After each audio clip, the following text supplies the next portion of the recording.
And just like that, and thanks to some of you in the comments section, those last Ronin NECA pre-orders are, well, they're pre-ordered.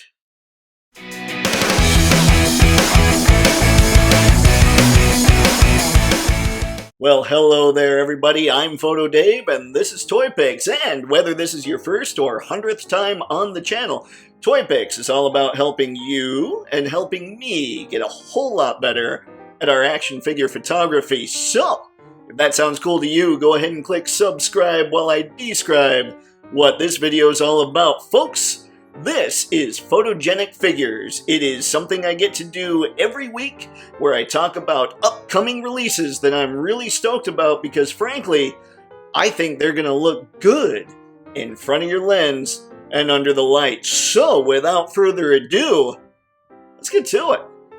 Now, this figure is one that's been out for a while, but it's recently been reissued, and that is the Sentinel Peter B. Parker SpiderMan.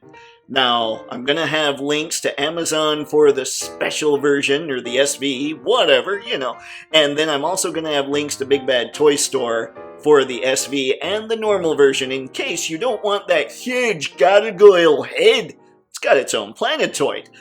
But a lot of people, when I've seen reviews about this thing, say that it rivals and beats the Mafex version. Now, you know me, I'm a Mafex guy. I'm not going to go into this also because it's kind of a multiverse angle and I don't want that. But forgetting the multiverse angle, you can configure this thing so it looks like just a normal everyday web head, and that's pretty cool. It comes with tons of stuff, including a hand with a cup of coffee, and everybody knows you need your coffee. So, I think if you're kind of on the fence about this, right now, it might be the time to jump in on it, simply because I was looking at eBay and prices for that original release. They're up there, and I always appreciate it when a company re-releases a really popular figure. Next up, we have the villain that every Buzz Lightyear fan loves to hate. It is the Beast Kingdom Zerg.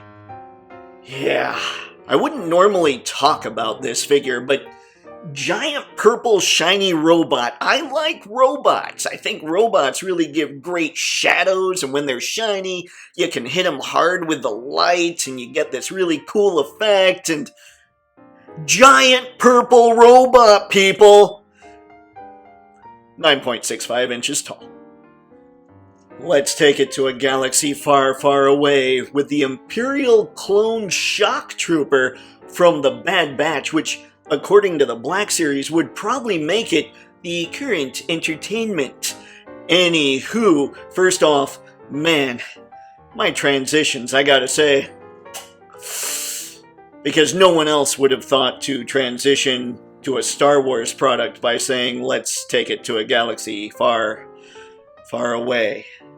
Yeah.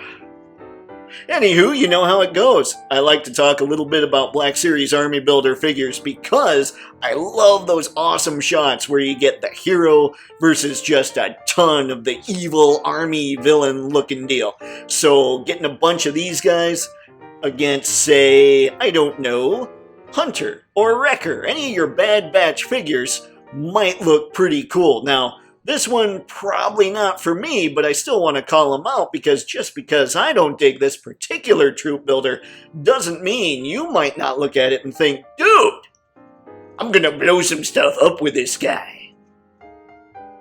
Keeping it pre-New Hope, we have Ned B from the Obi-Wan Kenobi show, you know, the current entertainment. Now, Ned B here, we did kind of realize while watching the show that, well, not really an army builder. You can have a bunch of them, and he looks cool. He's a robot with a hammer. Not a bad looking figure, you know, maybe not for me because I like more villainous army builders. Still, giant yellow robot with a hammer. Now let's be honest, this is the moment you all knew was coming. Ladies and gentlemen, I give you this month's Mafex pre-orders, classic costume Spider-Man, and a newer kind of age, Scarlet Spider-Man.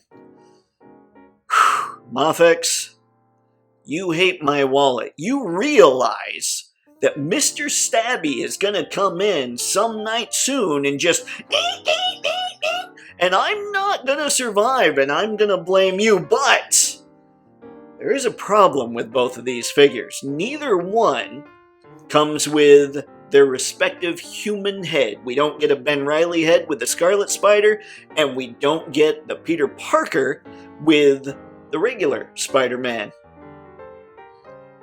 Now here's what I'm hoping.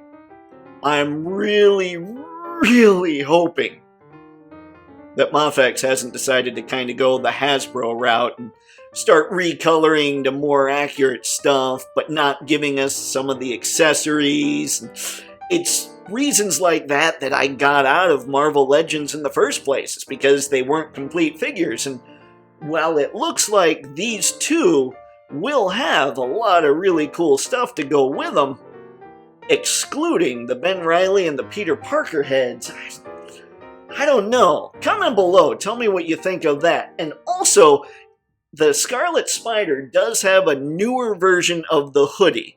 It is apparently comic accurate from what I can tell, but it's not 90s comic accurate. On the plus side, I was looking at the Whoosh forums, and Panther10 brought up that Harker Customs is going to make a 90s accurate hoodie for the Scarlet Spider. So if you're a big Ben Reilly fan, that might be an option for you. I'm personally not a big Ben Reilly fan, not because it's just Peter Parker's kind of my Spidey, and I wasn't reading comics when Ben Reilly was into it. But, man, you know what? I gotta get into comics more.